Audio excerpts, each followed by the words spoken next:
Сәлем достар, есімім Еркебұлан Дайыров. Диснейдің анимациялық жаңа фильмінде мен Дәу Мырзаны дыбыстаймын. Біз алдандық. Сендерге көмек керек, сондықтан осындасыңдар. Сақинамдысың. Менің дыбыстаған кейіпкерім есімі мистер Биг, Дәу Мырза.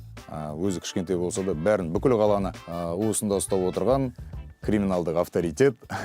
Өзі кішкентай болса да, бүкіл аңдар әлеміне билігін жүргізіп отырған ақылды, сабырлы, бірақ кей кездері ашуға жол беретін, өзінің түріне мінезі сай кейіпкер. Қандай бәлеге ұрынсаң да, жыландардың қатысы болса, демек бұл қауіптес. Егер жыланның қатысы бар болса, байқап жүріңдер.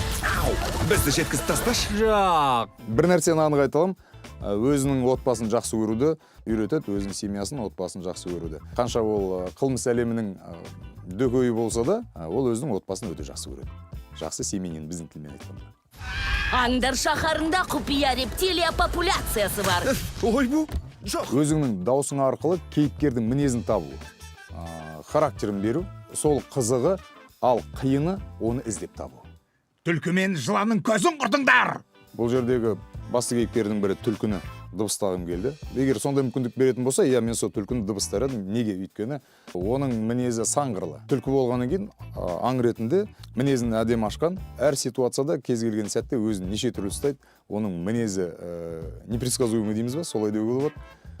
Сонысы мен ұнайды маған, сонысы өте қызық. Сен бір тональностьте қалмайсың.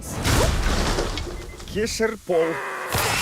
Құрметті достар, Диснейдің Аңдар шаһар 2 деп аталатын анимациялық фильмінің шытырманға толы оқиғаны куәгер болуларыңыз келсе, отбасыларыңызбен, болмаса бала-шағаңызбен, сүйіктіңізбен, тіпті жалғыз Қазақстанның бүкіл кинотеатрларында 27 қарашадан бастап көрерменге жол тартатын болады. Ең қызығы, бұл анимациялық фильм қазақ тілінде және орыс тілінде болатын болады. Баршаңызға кеңес беремін. Полиция келді! Қош! Аңдар шаһары 2 тек кинотеатрларда.